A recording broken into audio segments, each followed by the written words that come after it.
I saw this girl on Instagram who worked at Puma in the marketing department, and I followed her, and we just started like interacting, and we both had this like crazy love for dubstep at the time. Sure. And I was like a big raver back in the day, and so we just became like homies because of dubstep. And then eventually she was like, yo, I just love your work, like let me bring you on to the Puma stuff. So then I started shooting for Puma, and basically just ended up doing a project where they wanted photos of women, Lady Foot Locker, I think it's called, and then my photos were in a bunch of like their stores throughout America. Oh, that's cool. Yeah, like dubstep, make a friend.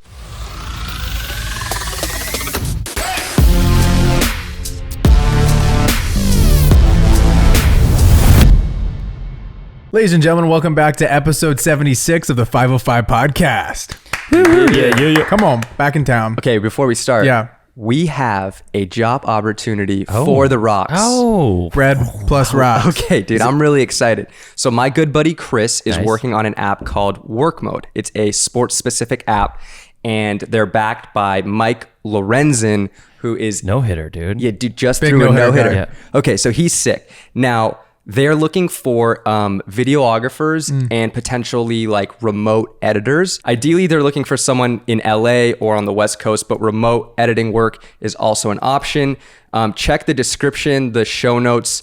I'm gonna link the like Notion template that shows the whole job description. You guys can read about it, and then the email to email you guys' like portfolio and your work is included in there. But yeah, I think this is really cool to like bring you guys potential opportunity. Dude, getting the rocks paid. Yeah, this isn't even an ad for us. We're just helping the kids out. Yeah. Helping rocks, getting dude. some jobs. Come on, get bread, and let's hop into this episode. Come on. She's an insane photographer and podcast host. She flew in from Paris specifically for this podcast. She withheld the storm, and we are here. Yes. Now we get to welcome Claire Lejeune to the pod. Let's go. Did you get it right? Thank you. That's good. I like that you went for it at least. I really sent it Yeah, there. it was pretty Good. close. It was pretty close. Claire, I'm really excited to have you here. I've lobbed you a softball with this one-handed crack. Please just give us a little drum roll. Give us Okay. that one-handed crack. Yep. think I got it. You got it.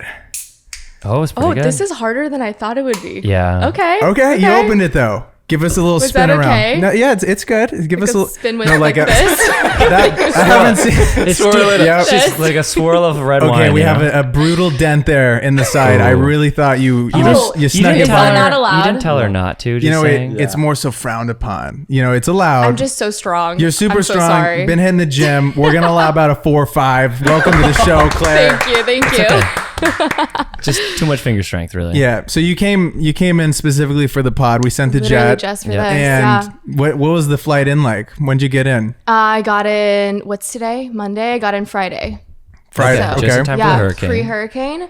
Just Yeah. some rain. The hurricane really got us, huh? There was not even any rain. It was chill. And then everybody on Instagram sent me verbatim the exact same message just in time for the hurricane. I got like probably 100 DMs. No way. Verbatim. I was like, yes, guys, I'm aware. We were in the group chat being like, we may have to postpone this podcast. Yeah, Yeah. we thought the water was gonna Yeah, get messed up, yeah. and Nope, it just chill. didn't Beautiful at all. day out. Yeah, I it's feel like we just could so go tan. nice. No, we I could go know. tan. I did. I We ate can lunch hit the outside beach, with my dude. shirt off today. Totally. I did. That's great. What brought you out here, Claire, for this trip? Yeah, just some projects. Okay. Yeah, so I just moved to France 2 months ago, so I still have a decent amount of clients out here, and it just kind of all happened that they all got booked around the same week, which was like super clutch. So just came back. And out. are you from out here originally? No, I'm from Paris originally, and Okay. then I grew up in Virginia, and then I Nice. moved to LA when I was 20. So I did like almost 7 years in LA. Wow. And now I'm back in Paris. And then why the move back? I just felt like I needed new adventure, you know, Yeah. like LA is a fun, cool city, but after almost 7 years, I was like, okay, I get think that. I got like the LA life. It's all down, and now I'm down for something else. Hell yeah. When you grew up in Paris, what was the lifestyle like compared to when you moved to Virginia? Was it just like a total whirlwind of difference, or was there some similarities? I've never been to Virginia. Okay. Have you been to Paris? Yeah, I've been to Paris. I like I haven't Paris been a to lot. either Virginia or Oh, Paris. really? Yeah. Oh, well, you should definitely go to Paris. Yeah. Virginia's like, it's all right. I was pretty young when I moved. Okay. So, I mean, yeah, I was like 5 when I moved from Paris. So I kind of grew up like between both countries, but more in Virginia, and then like summers and stuff would be in Paris. So not that big of an adjustment. And do you 'cause I speak was 5. fluent? you'll find it. Fluent. You got it. Land the plane. Land the plane. Land the plane. Fluent something. Fluent Virginian. Do you Yeah. speak that stuff? All of them. All of it. Oh, Yeah, wow, very Virginian impressive. and Parisian. Yeah, I speak French. Okay. First language. So does that make it easier to communicate with people on your projects and whatnot out there? Yeah. Is everyone speaking French only? There's no like. yeah, it's all French. Okay. I mean, people do speak English. Yeah, a little bit, but rare. like, Yeah, Okay. it's French. What's Okay. it like trying to find like clients now that you're out there, like getting established with that? Yeah. I mean, I'm still in the middle of that. It's Right. definitely like the process right now. It's actually not been that hard because I've been doing this for so long now that like luckily I kind of have like a network and like word of mouth. So Right. people are starting to realize that I'm based in Europe now. So they're just sending me like their people that are in Europe, which is super awesome. So it's going well so far. But it's only been 2 months. Right. So That's fucking cool though. I Kind of love getting that. dialed in. Do you have like a coffee shop that you're hitting all the time now? yeah, there's actually a cafe on the corner of my apartment. It's like so Oh, French. Like sick. all the seats turned outside and Yeah. like the waiters know me now. And so I just go work there and yeah. My like favorite part about when I visited last is like realizing that like the cafes are like cafes in the morning with coffee and then it's a bar at night. And it's like, why wouldn't we do that here? It's like the same infrastructure, Yeah. you know? They like sip the espresso at night, early in the morning, and then fucking shots at night. yeah, exactly. Same spot. I'm like, that's genius. And they go hard every night. Yeah, oh like yeah, I every day love of the that. week. It's like Every single one they're Oh going yeah, at. you come out at like 4 or 5 p.m. Every cafe is filled. All the seats are facing the street. Everybody's drinking, like hanging out. It's which such a vibe. which part do you live in? I live in 17th. Okay, I kind of know what that is. Yeah. You asked that question as if you knew exactly. I knew like a couple spots. I know the 17th. It was like Eiffel Tower. Do you live next to the Eiffel Tower? No. I've been to Montmartre. Montmartre. Damn it. So close. Yeah, anyways, we can cut this, right? I'm actually not too far from Montmartre, but yeah, they're called arrondissements, and there's like Yes. 20 of them. So I'm in 17th. Very cool. Gotcha. That's really cool. And so was the decision to move back, was it like one day, fuck it, next week I'm moving? Or was it kind of more planned out? Like you being like, I want to get out of LA, but like let me give myself a few months. Yeah, it was the latter for sure. I mean, it kind of was like a split decision. Like I just kind of woke up one day and I was like, I'm sick of LA. Like I just need to get out of here. So then I kind of planned for a few months, but I gave myself a specific date. So I said by June 1st, I have to be gone. And I made the decision in February. So I had that date in mind, but yeah, I kind of made up the decision like within a week. Gotcha. That's really cool. I think a lot of people want to do what you've done. Just pick up everything, go to a new country. Yeah. What advice do you have for someone who there's 100,000 people who's never going to do that, and they Yeah. were like, I'm They gonna, want to. They I'm say gonna they go to will, Paris. yeah. I'm gonna live abroad. I'm gonna go to Bali, but they never do it. So what advice do you have for someone that might be like looking to kind of make that leap? This is gonna be kind of lame, but honestly, just do it. Like people just think way too much, and the more you think, the harder it seems to be. And so, literally, just send it. Like that's the only advice, really. Because Yeah. if you think about it too much, you're just gonna like. There's always gonna be a scenario that comes up where like it'll never be the perfect time. Like there's nothing ever in your life that's like this is the perfect time to do everything. You just gotta like do it. Rip the band-aid. Dude, Yeah. some Nike execs like, that's fucking genius. That's great. And so, okay, you grew up for the first 5 years of your life in Paris, but you would summer in Paris. So did you have a lot of friends when you moved back? Like, did you kind of have like a circle of friends that you could kind of go back to? Yeah, I don't really have that many friends out there because when Okay. I would go back, I was like with my family, so my grandparents and my cousins. So I have a few like creator friends in France, but honestly, like not that many close friends. I was So, going to ask yeah. what like the Yeah. creator Vibe. Scene. Yeah, What's scene. that like? So different from here, you Yeah. guys. It's like LA, we're so lucky here. The communities here are so vibrant and alive. And in France, it's like dead. Like there's a lot of creators, but they don't like unite the way people do here. So there's not like, I don't know, there's not like big community or Yeah. creative friend groups. Like people don't do stuff together. People don't help each other out. It's very individualistic in Paris. So it's so different from here, honestly. So what is like a day in the life? Like you're in Paris, you're a photographer, you're getting stuff done. You like wake up, coffee shop, cafe, Yeah. and then what's next? I mean, I feel like it just varies, Yeah. you know, like how I'm sure you guys days vary, but yeah, I mean, if I shoot, I go shoot, or like if it's administrative work, I'm at home. I mean, it's a lot of like working from home and then like going out and shooting when I need to. Yeah. But I do go outside a lot. Like I love walking around Paris just for like hours if I can, and like a lot of location scouting right now. Nice. Because I'm still kind of like figuring out like my favorite spots for Right. shooting. So a lot of walking around, Google Map pinning, a lot of locations. Do you feel super inspired that you're living in a new city? And I feel like everything probably feels so like fresh and new, even though you've been there before, but it's maybe you're looking at it through a different lens. 100%. It's so inspiring. Like being in a new environment every single day, you're like excited to go out and shoot and create. And that's what I feel right now, even though I know Paris like decently well. I haven't been there long term since I mean like I was 5. So Right. I don't have it like down as I do with LA, and it's so exciting. It's so inspiring. Yeah. Do you get a car out there? Is it biking? No, you just walk. You just walk. I mean, the public transportation is so good there. They should call our people. Right. Yeah. Dude, seriously. Have them call some people. I saw the metro was just flooded. That was like the one thing Really? that flooded. Here? The only Yeah. thing No that way. flooded, and it was the metro. I always forget there's a metro. Yeah, the Yeah, poor I know. metro station just went down, dude. It's probably like, let's just like funnel all the water at the thing no one uses. Yeah. Honestly, Yeah. yeah. Have It's you guys insane. ever used it? No. No, I used it one time, and I was like, I'm gonna get murdered. Yeah. Like Yeah. never again. I would love to keep it that way, that I've never used it. Yeah, you're good.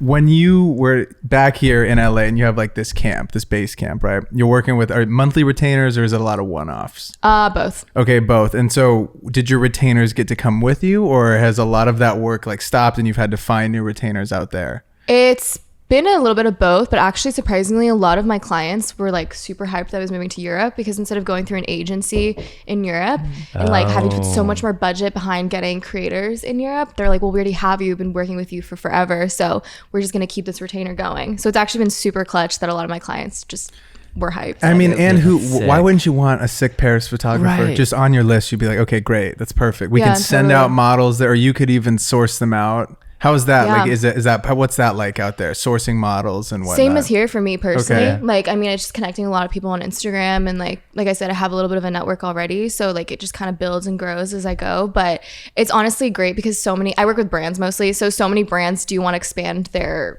clientele to Europe, obviously, if they're American based. So for them, it's exciting because they get content in Europe, and now they can like, make it look at least like they're selling product in Europe. And it's a much quicker way to do that through me. And how often are you shooting in Paris versus, I guess you've only been there for a few months, but like traveling to other countries and shooting there? Because it's a lot easier to go country to country in Europe.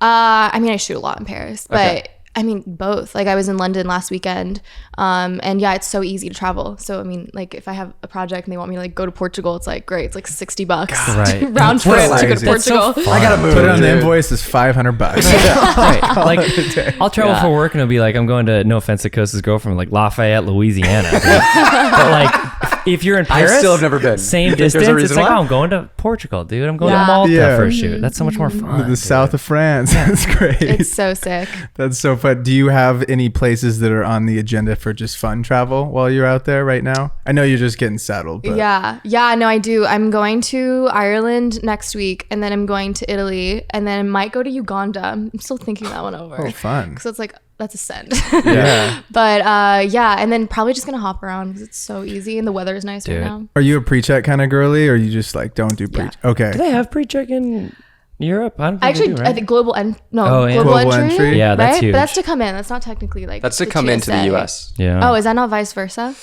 It's not the same name. I know that global entry is like to get back into the US, so you can like skip the line, but I'm always. I don't know if skipping there's a lines. TSA pre-check for France. I'm gonna look into What it. about Clear? You got to get on That's Clear. US No, thing. Clear Oh, that's sucks. just don't. She's okay. oh. No. Claire, those are fighting words on the corner. No, of- listen. corner of I this got spot. Clear, and the first airport I went to didn't have Oh, Clear. And no, I was you like, do I run into revoke that. this. I don't want it anymore. That's so fair. That You does gotta, happen. there's a rep. I have my personal rep. You don't have a personal What? rep. The thing is, We're not on the same email chain. I Apparently think. we're not. sometimes it does screw you. You're like, oh, there's not Clear here. That's so annoying. Yeah. But it's like, it saved us once. Remember Yeah, that? once it it saved us our once, ass. and I'll just always have it. Isn't it the same as pre-check? But No. the pre-check line was So you think that, that, and then LA, all these assholes have pre-check. So it's just the same as a regular line. You're like, Right. oh, what line is this? the Like, I'm in- pre-check's line is longer, is longer than the regular. regular line because Really? all these idiots have pre-check. So then you get Clear, and you're like, excuse me. yeah. We walk to we the were They front. leaving like escort you to the yeah, front. Yeah. yeah. Seriously, they really do. You feel like James Bond. Or something. He's good. Chase, like, and then you pop down your glasses or Yeah. whatever, Yeah, scans yeah, your yeah. eye. They're like, you're good. It's so funny. That's Okay, hilarious. you've traveled quite a bit for work. I just did like my first kind of like travel gig besides like touring and stuff like that, where I had to like check a bag and bring all my gear. What is your advice for like traveling with gear? Because I'm thinking of getting a Pelican case. Do you have one? And like, how do you navigate traveling with a ton And like, of gear? can I borrow it? That's so funny. I was just talking to my roommate about this because she's also a filmmaker. I don't have a Pelican case because I try to travel light. And so if I have a carry-on and a Pelican, my carry-on has to be checked. Yeah. So then it kind Right. of defeats the purpose of having a carry-on. So I don't have a Pelican. Okay. I don't think it's as useful for international travel unless you can stuff everything in a backpack, which you guys are dudes, so like probably. Yeah. But Nah, not it's for me. Once you have enough like Lots of film shit, dude. You see, this is just shit that accumulates Yeah. on Yeah. these walls. It's just Yeah. like. I honestly, I do agree with the Pelican because you do have to. It's your carry on then, and that sucks. Because Yeah, I like to have. I a thought you're carry-on allowed as to well. have two. Like, you got to carry on in like a backpack. personal item, but a personal item is like a backpack. Yeah, It can't be another So then suitcase. for clothes, you can't really put your clothes in a pellet. oh, I follow you. So you're not Yeah. checking anything. You're like, No. okay. I don't want to check anything. I'm team no check as well. Yeah. They Okay. love checking bags. Really? Oh, yeah. Ugh, so just waiting for your luggage when you've gotten somewhere, Yeah. especially for a long day of travel. No, it's like I'm the just worst. I'm team no check until I'm there for like a week or longer. Yeah. then you're like, how am I I need going to cl- fit? I gotta be I fitted. think you're right. I think 7 days is like you have to. You check have to a bag. check. Yeah. Okay. Anything other, I'll find a way to do the. I no go check. like a month I of respect travel you with so just a much. carry on. It's you taken have a- years of like Yeah. getting it down to that. It's like a Practice. science now. Are you but folding your clothes? Are you rolling them up? rolling them up, and then I have like little pre-packaged like, Yeah. So she's like got it going the on. Yeah. package squares or whatever they're called. Yeah, Oh, yeah, those are cool. You should create like a course on how to travel I could at this point. for a month out of a carry-on. Yeah. Have you shot Paris Fashion Week in the past? And is that something that might be on the agenda in these next few months? Funny you say that. I just shot my first Paris Fashion Week in Oh, July. Let's go. That's Thank fucking you. fun. Yeah, and I'm shooting another one in end of September. Apparently, there's like a fashion week every week. Like this is love constant. that. They're It's all the just time. just happening. I think there's like 4 or 5 a year. But I just did the couture week in July, and then there's, I want to say men's runway or something in Okay. September. Yeah, I'll be so, yeah. Okay, see you there. Wait, so what does it look like to document like a fashion week show? Because from my perspective, it looks like a shit show watching all, there's a bunch of models crossing, then it's like this VIP rows. Like, where do you get to how do you stand? shoot Yeah, what's your access look like? Yeah, so I think it depends. It depends on what access you have. So I was luckily able to go with a guest. So she was invited to the show. And so we went and captured her on the red carpet. And then inside, you're not really, I mean, you can shoot what's going on with the models, but typically it's just like your own personal content unless you're like shooting for, let's say like Louis Vuitton. It's a Louis Vuitton show, but it is a shit show. It's crazy. And then there's like so many photographers waiting outside to get a shot of just whatever celebrity is walking in or out. And it's kind of like paparazzi. Like everybody's a paparazzi for that time being. And it's kind of trippy because I've never been in that environment where it's like you just have to get one picture and see if you can like blast it on social Right. media, you know? Yeah, I feel like it's a game of who can get the photo up fastest. Exactly. Yeah, people will just like go to the coffee shop next door and just edit and then post it right away. Whoever gets the shot out first, whatever celebrity uses whatever shot first wins essentially. I remember talking to Sibel. We had a girl on here a while back, but she did a lot of like fashion stuff similar to you. And she was like, no, I'm editing on my phone. Like the little dongle machine. She's like, you got to get it Wow. out. Like in the car on the way to the next location, the photo's got to be out. That's impressive. Yeah. Yeah. Crazy. It's a lot of pressure. Speed is Yeah. everything. That's nuts. So you shoot a ton of different niches. I creeped all the way down. So you've shot concerts, portraits, lifestyle, but I feel like you tend to go to portrait stuff. Do you feel like that was a conscious decision? Did you kind of just start, working with people and you're like, oh, I really love this stuff, or that's where all your work kind of came from? Yeah, I mean, I just love shooting people in the non-weirdest You like way to shooting say people. that. Like, I love capturing people, and I'm just really social, so I definitely have drawn to like working with other people and models. And then naturally, that's kind of like incorporating products, and so then brands have naturally come in. But yeah, like capturing people is my all-time favorite. It's just Bread and so butter. fun. Yeah. How can you go about making someone maybe feel more comfortable if it's one of their first times shooting portraits? Because I feel like for video particularly, it's difficult for us, I feel like, to really give direction for portraits. Like when we're, you know what I Yeah. mean? Like when we're like that. Yeah. I admire it a lot when I watch a photographer work, and I'm like, God damn it, I really Right, I like, need do that. this and then That's what I need you to do, Flip but your for hair the and video then- thing. Yeah, you know? yeah. Yeah, because I never think of them. Anyways, Yeah, keep going. yeah. Yeah. Tell us some advice. Yeah, I think a lot of it has to do with posing and directing, and so you have to be pretty confident when you're giving, I guess, orders in a way or direction. And so building that rapport with the person that you're working with. A tip that I always give people, because I do workshops and sometimes I get like posing, directing workshops, and I'll tell people if you can get there a little bit early and you like park a little bit further away with the model and you walk to the location and you take that 5-10 minutes to just like have a conversation and get to know them, build the relationship so like the nerves are down a little bit, and then you just flow into shooting with that mini relationship already created. So it's a lot of like trying to become friends with your subject and then naturally flowing through it, I think, for me at least. That's smart. I agree. Yeah, that's great. One of the things that I noticed that you do extremely well that I don't see a lot of photographers doing with portraits, it's like you have these people doing crazy poses. It's not love that, dude. I love it so much. I scrolled back through your Instagram and like when you're first starting out, it seems like they were a little bit more like basic poses. And now you have photos of people like literally on their head or like jumping straight out, like at the Walt Disney, what was it? The Walt Disney Concert Hall? Concert Hall. Crazy. Like how do I start this how do question? you like think of those kind of poses to be doing? Do you have like a mood board in your room? What does it look like? Are you getting inspo from people? Is it determined on the model that you're using? Because not everybody can get into those poses. Answer all 5 questions at the same time. So it definitely helps if it's an experienced model. Obviously, like they usually are just down to do anything. But I always tell people, pose as weird as possible, and the weirder it feels, the doper it looks on camera. Hell yeah. So like throw your limbs out. Like I always like to incorporate motion and movement, so I don't want like a standing still photo. And typically if someone's moving, you're gonna get crazier poses with like them walking or throwing their arms around, and so I just try to get like their limbs out, as weird as that sounds, in like different shapes. And I also love doing very angular kind of poses, so like creating angles with your body, and that takes a lot of movement. Usually turns out really cool in photos. Is there a particular lens that you find that you're always like, this one never leaves my camera when I'm out? 1635. Okay. Really? It's just the wide angle is so clutch. It makes everything look even crazier, and especially with the bigger, crazier poses, when you're on a wide angle, it just like makes it even larger than life, and it just makes you look longer, and it makes whatever you think looks crazy even crazier.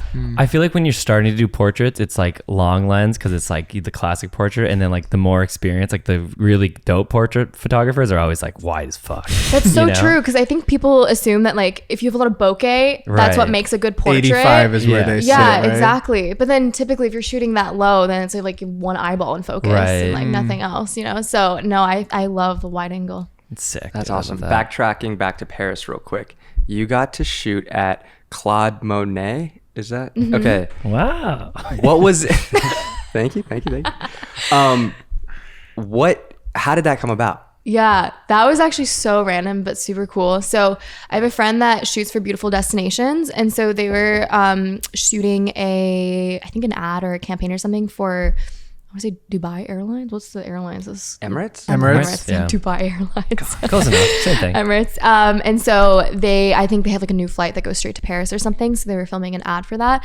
So they did an ad for like showing all the cool things you can do in Paris on like a layover, or like whenever you go to Paris. So my friend invited me to come help shoot that. So we went to Claude Monet's house. If you don't know who that is, it's like really, really famous painter, and his house is still standing, and they graciously let us shoot there after like everyone left. So we had the entire property, gardens and everything to ourselves for hours, and it was insane. Wow, that's so cool. Yeah. I just remember seeing you post it on your story and you being like, I can't believe I got to shoot here. Like how fucking cool, and like how dope of an experience. Oh yeah. I mean, you guys have seen his paintings. Like he's so famous. And so to be in the area that he painted with no one else there is mental. Like the sun was setting. There was not a single person but us two there, or us three. And yeah, it was just magical. Like I was in a painting. It was so cool. Do you ever like use like paintings as inspiration for portraits? Paintings, not so much. I would say more like films. Yeah, okay. Yeah, or like very cinematic, maybe looking photos. Yeah, hell yeah.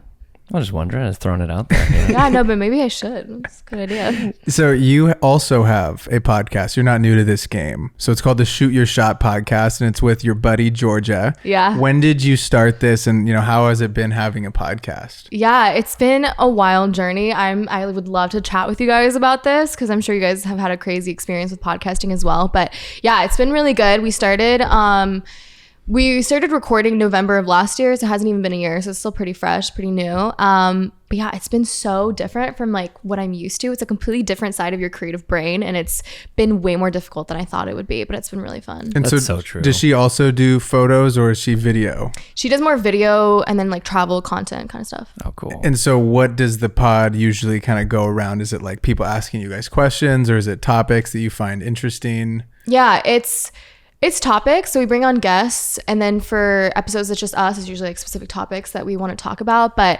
our kind of like motto is spilling the tea on all things creative industry. So we kind of love talking about like the taboo subjects or like things that people are afraid to touch on, like pricing or pet peeves of the creative industry. Like we try to keep it a little spicy. So yeah. Yeah, dude. Tell those brands if they're not getting you good deals, man. Let them know that their deals are shit. Yeah. That's such a good segment title. I love that. Yeah. Okay. And so how did you and Georgia come together to like make the podcast? Yeah. So we met last summer at a 4th of July party. And I'd been wanting to do a podcast for years, but I never felt like I met someone who I could like vibe with perfectly for a podcast. Wait, did you guys meet at Alabama Hills? Yeah. Were you there? That's where Wait, we met. did Yeah. It's easy to forget him and all the stuff. time. I get Yeah, it. yeah, you know no, it happens. So sorry. No, all good. I was, I yeah. get it. It was also you a were party. super hyped on Georgia, and I met my soulmate there, you know. But yeah, so we met there, and it was funny. As soon as we met, I was like, ooh, this girl has like a similar vibe to me. Like I could see us doing something really cool together. And a couple months later, I was like, I think I'm gonna ask her to do this podcast. So I was in France, I think, and I called her and she didn't pick up. And I texted her. I was like, hey, like you need to call me. I have an idea. And then she never called me back. And then a week later, she's like, hey, call me. Like I need to talk to you about something. And I was like, okay. So I called her, and I was like, what did you want to talk about? And she goes, I think we should start a podcast. And I was like, no fucking way. I was like, that's why I called you. So it was like a very meant to be moment. But yeah, we started recording like 2 months later, and now we just finished season 1. Hell yeah. Sweet. Congratulations. Yeah. how many episodes in season 1? 20. Let's go. Yeah. Congrats. Not easy to do. No, definitely No. not. Okay, so you mentioned how you've like struggled a little bit. What have been some of those struggles that you've faced getting into a new medium of, I guess, content? Yeah, I think we underestimated like how much work goes behind a podcast. It just seems so easy to just talk and then record it, but it's so much more than that. It's so many technical things, and then, you know, we're so busy and now we're on opposite ends of the world. And so like scheduling and deadlines and editing on time, it's just a lot of little things that accumulated into us just being like, whoa, this is so much more than we expected it to be. So we ended up hiring an editor, and now we're hiring a producer, and it's just, yeah, it's been a really good learning lesson of there's so much more behind any sort of business than what it seems. Absolutely. You have to like schedule it. Are you doing it virtually from Paris a lot of the time, or? Well, this whole season 1 was in person, and now Okay. that I've moved, it's going to be in person and virtual. Got it. It is a podcast, 2 female creatives as the host. Do you feel like there was a gap in the market there? Yeah. I feel like there's not. Almost so many white dudes with podcasts. Yeah, dude. Well, there's also a lot of white girls with podcasts, but in the creative industry, yes, I feel like there isn't really like Yeah. people doing that. And so, yeah, it definitely felt like we were filling a gap. I mean, hopefully, Yeah. you know? I don't know too many like female creatives in the space, and I think it's like really dope that you guys are like shining a light on that. Yeah, it's really fun. It's fun because I think that it is a male dominated industry, which is fine. Like that's how it's been for a long time. And so it's nice to be bringing other girls into the picture and kind of showing girls that are starting or girls that are interested in being a creative that like it's so possible, and there's so many girls doing this, even though it seems like there may not be at times. Yeah. There's so many, and so it's nice to be able to show that. What like is like the main like motivation, like the goal, or like the what keeps you going? Because it's a lot of fucking work. Is it like you just love doing it, or is it like you want to like help as many people as possible, or like where are you going with that? I think shining a light on female artists for sure, and then I think just touching on topics that like aren't talked about Hell a lot is so fun. And it's just, yeah, it's fun to talk about the things that are difficult to talk about and create maybe like uncomfortable conversations. I don't know, I love having those uncomfortable conversations. It's just I'm fun. not good at that.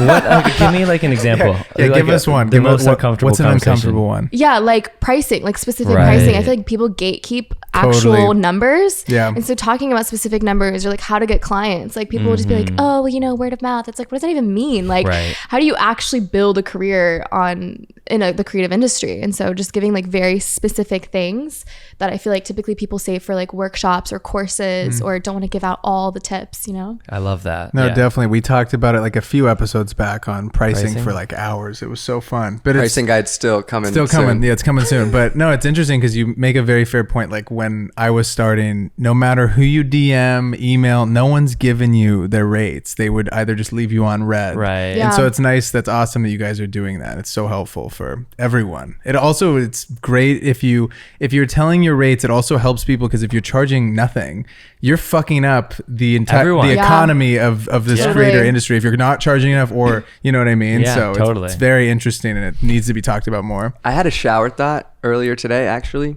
and I thought it would be really interesting to send out a survey monkey of types. And like reach out to everybody in like the concert photography and videography niche that I've met and be like, can you fill this out and be like, what are your deliverables? How much do you charge? Because I feel like for a really long time, I knew only what I was getting paid. I didn't really know like what other people were getting paid as well. So I feel like it'd be so interesting to send out a thing, be like, yo, 100 or even like 500, 1,000 photographers, videographers within this niche filled this out. This is what their deliverables are, and this is how much they're charging. I think that'd be cool. Yeah, in the advertising space, someone made an Instagram page, and then you would send in. It was anonymous, and you'd say how much money you made. I know the page you're talking about. What your job title is, like what's asked of you. Sick. If your job sucks, and like they'll just go and hammer at it. Like, don't fucking work here. This place sucks. Right. Yeah, it's so important to do that because it raises the rates for everyone. Totally. And it also teaches businesses and brands and clients that like they can't be under. Yeah, you can't be getting stuff for free, dude. Exactly. Yeah. Start a little union.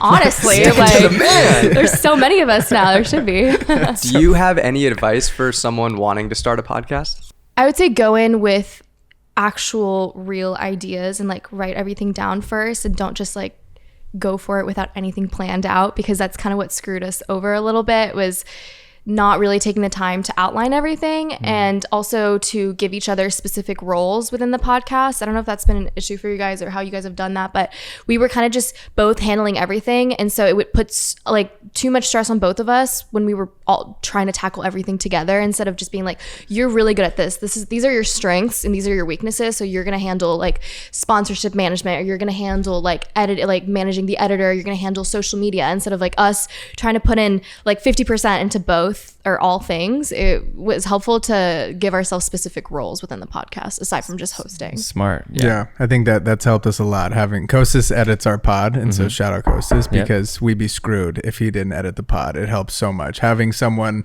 really dedicated to the one thing, like you're saying. And I feel like everything kind of rises up. Like shout out Keon, he's not here, but like we would be nothing without Keon's clips. So it helps so much as a team. You guys do great stuff, dude. Come on, baby. I show up, I vibe. You vibe. I show up and I vibe. You're the vibrator. Yeah. But the best. I like that. That fits well. That fits well. That's incredible.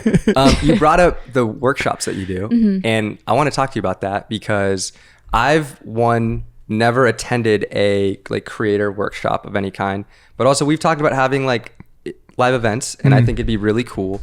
Can you touch a little bit on these workshops that you do? What do you teach, and like how are they kind of structured? Yeah, so I do individual workshops.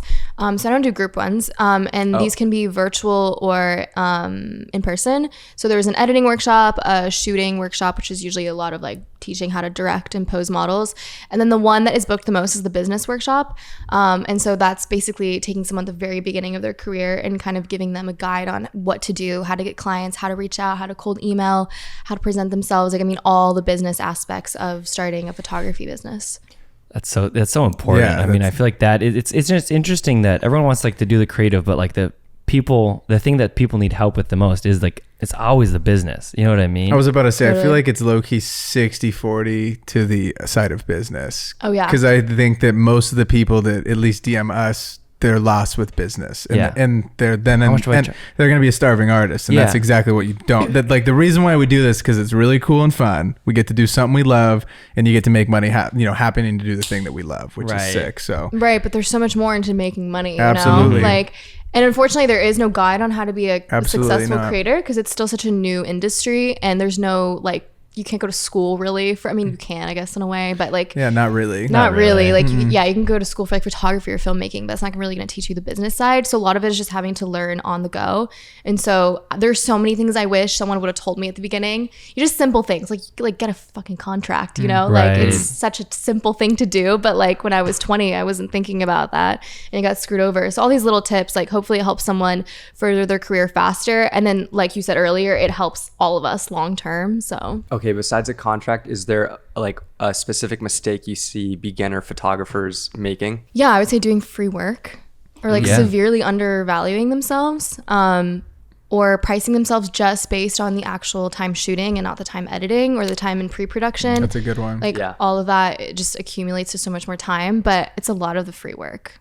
Yeah. I think People got to stop doing all the free work, dude. Yeah. You know, I think that it's like you could do it once, or if you haven't done it in said space, but then once you have the thing, go charge people for it, you know? But see, I disagree with that though. Okay, give it to me. Just create a spec project. Ooh, there if you you want to go. shoot for like, let's say sneaker brand, like don't go ask a sneaker brand to give you free like sneakers and then Definitely. shoot it for free. Just go grab a pair of sneakers, create a whole Right. spec ad, and you can still put it on your website. It can just still be under your portfolio. Absolutely. And you're not doing free work, and then you already have your portfolio built out, and then you can pitch that to a sneaker brand without having to not charge. And you can do it exactly how you would want it to, which Exactly. is cool. Yeah, Yeah. definitely. I love that. That's actually a really good tip. Hell yeah. Is there a piece of gear that you recommend to beginner photographers that isn't a lens and isn't a camera body? Ooh. That would be like your like go get this. This is like your best investment after you have your camera.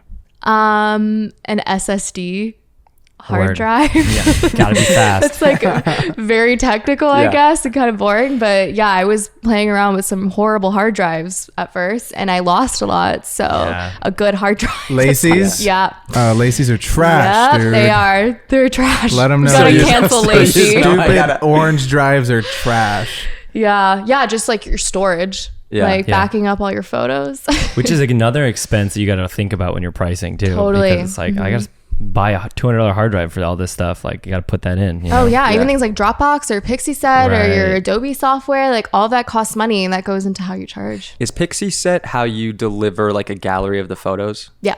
Okay, I need to check that out. I've I never really used like it. it. I'm usually just doing like a Dropbox link, but It I've heard Pixie link is Looks sick. nice. It just presents it in like a more aesthetic way. And then can you download the photos from Pixieset? Yeah, you can download and you can leave comments and you can even favorite. So sometimes I'll have clients make their own selections because I hate selecting. It takes so much time. And so I'll just have them go directly on there. They just favorite their faves, and then I get a little link, and then you can copy and paste the numbers into your Lightroom, so you don't have to manually go like flag Oh, every that's photo. sick. It's so clutch. Highly recommend. Good to know. There it is, Pixieset. Yeah. Do you have any more? I like you're just doing lightning round questions. I love that. what camera body do you use? This is so embarrassing. I have a Mark IV and it's so Oh, that's old not and I really need to embarrassing. upgrade. Still a Canon Mark IV? Yeah. I just thought she was going to say Nikon. Yeah, I thought you were going to say No, Nikon. no, I was like, I do not shoot on a potato, guys. cut the pod. Fucking, No. Pod cancel. Yeah, we're done. Do you use like a lot of like strobes or like reflectors, or is it more just natural? I would say Light. more natural. Some reflectors for sure. I use some like on-camera flash. Not that many strobes, unless it's like, like e-com kind of Sure, stuff. yeah. But yeah. That boring shit. Yeah, I No hate offense. e-com. Okay, you work with a lot of brands. Advice to creating like really great content for brands that they're happy with the thought in mind of being like, I'd love to work with this brand and lock them in for a retainer, but I need to like create work that they're going to want to use me like on a retainer basis. Like, advice for that. Yeah. Like how to present your work Yeah. to be more attractive for brands. I would say when you're shooting, like focusing on the product and not necessarily the person.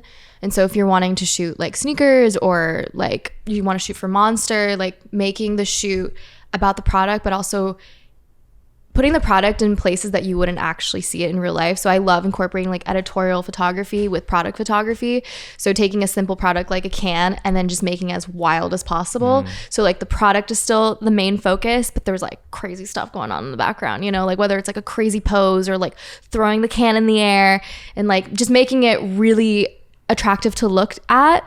And then, just creating a bunch of portfolio work like that. I think that's more exciting for a brand than just seeing like kind of a boring product shot. You bring up a really good point of focusing on the product and not so much the model. I made this mistake shooting a sunglasses commercial. I was just like so hyped on how sick the models looked and the set was that I realized I didn't really shoot much like detail shots of the actual sunglasses. So I had to get creative and like punch in. But that's a really good point that I wish I had known before I shot that sunglasses. Yeah, well, But- it's always next Add time. it to your shot list. Okay, you also signed with stills.com. So I saw this on your Instagram. I had never heard of this. Can you talk a little bit about what it is? And I feel like it's kind of a cool way to make money as a photographer. Yeah, it's actually brand new. So they own what's the video? They own the big video licensing company. Storyblocks? Oh, Storyblocks? No, another one. Stills.com. Pond 5, Shutterstock. No, it's another one. It's just video. Just video. It's just licensed videos. I'm not sure. Envato. Okay. I can't remember the name. Okay, Sorry, but you guys some- have probably used it or heard of it. But they own that really big platform, so they started a new one for photos. So basically, they bring on a bunch of artists whose content they use for licensing with like graphic designers or whatever like client wants them basically.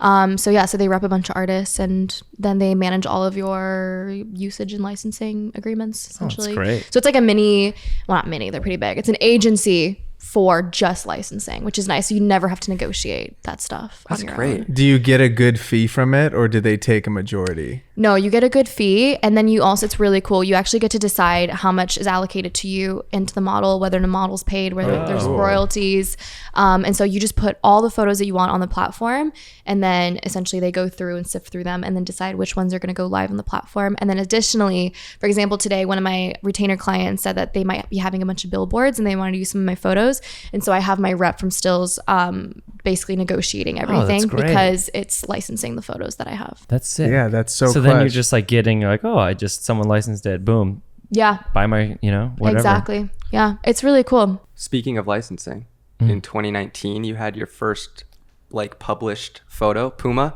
in Women's Foot Locker. Yeah. How did that come about? You seemed pretty hyped in the Instagram photo. Yeah, no, that was super, super cool. So I worked with Puma for a while, and it's so funny. Like people always ask, like, how do you get these big brands? And there's so many different ways. But with this one, I saw this girl on Instagram who worked at Puma in the marketing department, and I followed her, and we just started like interacting, and we both had this like crazy love for dubstep at the time. Sure. And I was like a big raver back in the day, and so we just became like homies because of dubstep. And then eventually she was like, yo, I just love your work, like let me bring you on to the Puma stuff. So then I started shooting for Puma, and basically just ended up doing a project where they wanted photos of women, Lady Foot Locker I think it's called, and then my photos were in a bunch of like their stores throughout America. Oh, that's cool. Yeah, kind Like of organic. dubstep, make a friend. Yeah. You never know where those connections are Number gonna- one tip. Yeah. You never know though what your interests might align with someone else. That's Yeah, awesome. truly just creating genuine relationships with people. That's got to be a really cool feeling of like having your work printed in a pretty Yeah. well established like store. Yeah, it was so cool. And especially because it was pretty early still in my career. I think it was like year 2 or 3 of being full time. So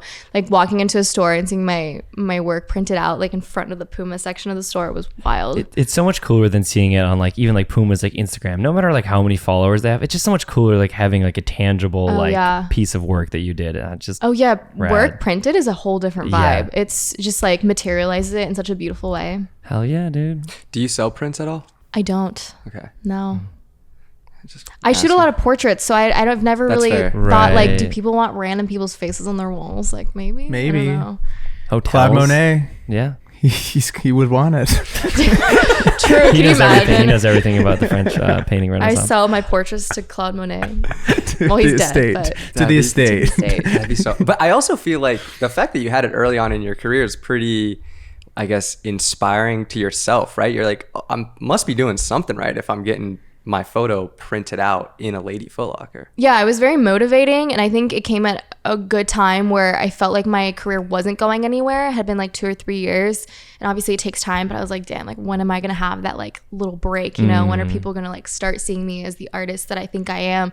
And so that was really good motivation to keep pushing, and it's always good motivation because there's so many ups and downs being a creator, and there's gonna be so many times you're like, am I ever gonna get another job? Like it's been Yeah. a month now, what am I waiting for? So yeah, it was very motivating. And so what was the reason you picked up the camera in the first place? I mean, just because I liked photography. Okay. Yeah, I just stumbled upon a photography meetup in DC, like way back when I was 18. And I just ended up going to the photography meet, and then immediately was like, whoa, I love this. This is so cool. In the near future, right, 6 to 12 months, what would you hope to accomplish with photography? Specifically now that you're in Paris, you're bouncing back to LA. Is there like a campaign that you're like eyeing? You've already done a fashion week. What do you think it looks like? Yeah, so I would love to start working with more luxury brands. So very much in like the like Dolce & Gabbana, Versace kind of vibe. One of my dream like bucket list goals for my career would be to direct or even shoot a commercial for a luxury perfume brand. So you know those like crazy perfume brands of like Dior where the girl's like soaring midair over like Paris, Johnny over like Depp a bridge. and like the little Yeah, lion. Sauvage. Yeah, exactly. That is exactly I my, have the same my dream. dream. I started watching literally Depp do. vs. Heard Oh, is it last good? night. Oh, dude, trial's wild. Really? Oh, Yeah. Yeah. I mean, You I remember watching that shit live. But yeah, I actually literally have the same dream. Perfume commercials is like, that's the coolest. Incredible. Just unlimited creative freedom. Why do I feel like they also have like massive budgets? Because they do. Yeah. Well, yeah, they have Yeah. the likes of Johnny Depp Yeah. or like Right. Dua Lipa just Yeah. flying Yeah. midair over Paris, you know?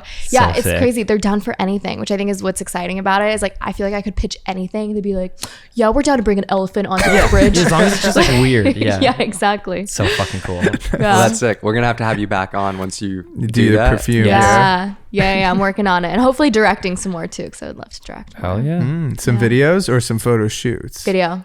Yeah, Love it. I'm working on a short film right now. Oh, sick. First ever. So in the early stages of directing, but yeah. Do you think you'll be out in Paris? Yeah. Like shooting. Probably. Yeah, that's it. Oh, Yeah. for this specific one, I think we'll be in the south of France. Oh, not bad. If it all works out. Nice. Yeah. Yeah, there you Yeah. go. Yeah. Flew that in specifically for the pod. I love They're that. talking about my hat, listener. Yeah. If you're wondering. Festival de Cannes. How was that, by the way? You Wait, went. is that there. what? Oh, okay. I was like, I get it now. I got an award, gave him the hat. Yeah, you know, I just- exactly. oh, sick. That's very Anyways, cool. Brandon, ask the last question. You know you want to. Claire, give me some advice to your 18-year-old self. Okay. I would say stay in your lane and just focus on you, do you, not compare yourself to other people. Just focus on what you're doing, because no amount of comparing yourself is gonna ever make you feel better about yourself. It's make you feel worse, but also everybody's journey is so different. So there's no point in comparing. Yeah. Amazing, Claire. Thank you so much for Thank you, coming guys. on to Thanks the for having me. 505 podcast, episode 76. We will link all of her socials below. Lady Baguette, for those who are listening, check that out, and we'll see you guys all next week. Peace. Later. Bye.